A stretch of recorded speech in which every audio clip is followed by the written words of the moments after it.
Orion Pax, awak lindungi saya janji akan lindungi awak. Itu koordinat lokasi yang ada di permukaan.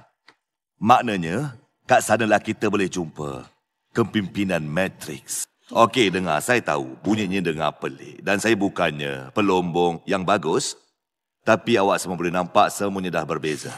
Tapi sekarang, saya akan tawarkan pilihan pertama awak. Jati diri Transformer bukanlah dia boleh bertukar atau tak. Tapi semangat yang ada dalam diri dia. Semangat tu yang akan buatkan dunia awak lebih baik lagi. Kalau kita nak kawal takdir kita sendiri, kita kena berjuang dapatkannya. Sekarang, masa untuk kita semua bangkit. Untuk diri sendiri. Bangkit menentang ketidakadilan. Saya berjanji, perjuangan ni akan berbaloi. Ikut saya. Tak ada yang dapat halang kita kalau kita bersama.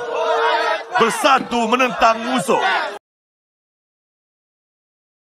Saya D16. Si Sentinel Prime ada di atas permukaan yang sekarang pertaruhkan nyawa dia untuk kita. Untuk mencari Matrix. Perasaan awak selalu bawa masalah.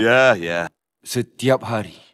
Dan setiap hari dalam hidup saya.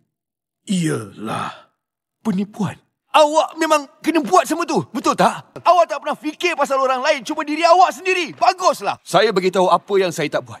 Saya tak nak berpura-pura saya buat perbezaan dengan bertarung dan lepas tu bersembunyi. Saksikanlah. Ini kali terakhir saya tunjuk belas kasihan.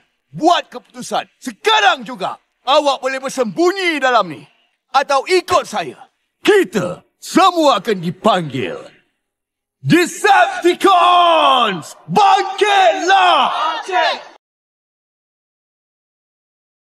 Senior beraksi pasukan pelombong. Inilah masanya. Berapa energon yang awak gali bawa kepimpinan saya? Sangat banyak, Elitawan. Sempurna tak rekod melombong saya? Sangat sempurna, Elitawan. Hanya tinggal 30 unit energon untuk saya naik pangkat jadi penyelia. Awak gembira untuk saya? Sangat gembira, Elitawan. Saya akan ikut misi awak ni sebab saya tak ada pilihan. Tapi saya bawa peta tu dan tunjuk arah. Dan kalau tak jumpa apa-apa, saya akan heret awak dan 2 robot dungu tu balik ke bandar Ayakon dan serahkan pada penyelia pertama yang kita jumpa. Lepas tu, awak akan jelaskan semua yang berlaku dan jelaskan dengan teliti supaya saya nampak bagus. Faham tak? Saya lebih baik dari awak. Saya bagus dari awak dalam semua benda kecuali awak ada harapan. Semua keyakinan yang awak ada mendorong awak buat pilihan yang tegas dan juga sangat berani. Dan ia juga sangat dungu. Awak mampu bayangkan masa depan yang lebih bagus lagi. Awak robot lain, awak. Bukan saya. Awak di sini, tapi awak bukan saya. Saya minta maaf. Mesti awak nampak pelik. Saya tak jumpa sesiapa sejak mereka letak saya di tingkat 50 ni. Berapa lama awak dekat sini? Berapa lama dekat sini? Tunggu sekejap. Di antara sangat lama dan selamanya. Maksud saya ada kerja lain tapi saya asyik kena tukar sebab saya buat kerja dengan bagus.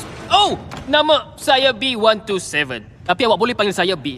Saya tengah fikirkan nama yang lain. Apa yang fikir sekarang ialah Badassatron. Dan ia sebut macam Badassatron. Baguslah awak ada dekat sini sekarang. Saya tak sabar nak tahu tentang awak dan beritahu awak pasal saya juga. Saya ada banyak harapan dan impian yang saya nak kongsikan dengan 2 kawan baik baru saya. Hello kawan-kawan. Hello bandar Ayakon.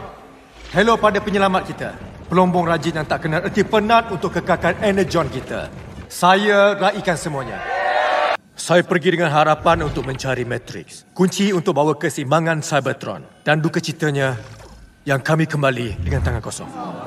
Ia satu halangan. Bukan kegagalan. Jangan risau, saya akan cari kepimpinan Matrix. Untuk energon boleh mengalir semula. Orion Pax D16.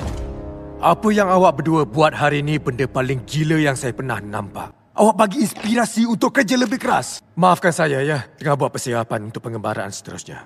Sementara itu, saya ada ganjaran untuk awak. Jumpa lagi, legenda. Saya dah pun gagal, kawan. Awak berhak dapat lebih bagus dari ini. Kami datang nak cari Matrix. Kenapa awak tak boleh bertukar apa dah jadi dengan awak? Semua anak jati di Cybertron dilengkapi dengan peranti boleh bertukar. Jati diri Transformer. Bukanlah dia boleh bertukar atau tak. tapi semangat yang ada dalam diri dia. Semangat tu yang akan buatkan dunia awak semua lebih baik. Pertarungan awak akan tiba, wahai kawan. Primus bagi kita tujuan untuk hidup. Baiklah, kejut mereka. Sekarang, awak ni pengintip atau robot suruhan yang tak cekap? Dua pilihan untuk awak. Satu, kami leraikan awak dan buka satu persatu baut dan skru dan pastikan awak betul-betul rasa. Atau dua, sebagai pertukaran untuk kematian awak, bagi kami maklumat tentang kereta api Energon, akses ke Lombong atau apa-apa yang boleh memudaratkan bos awak Sentinel Prime. Apa yang penting hanya kekuatan. Satu robot berbanding lain. Hei, apa yang awak buat? Awak ingat awak boleh hina saya dan pergi macam tu aja? Tak ada siapa yang boleh pergi tanpa kebenaran saya. Betul ke tu?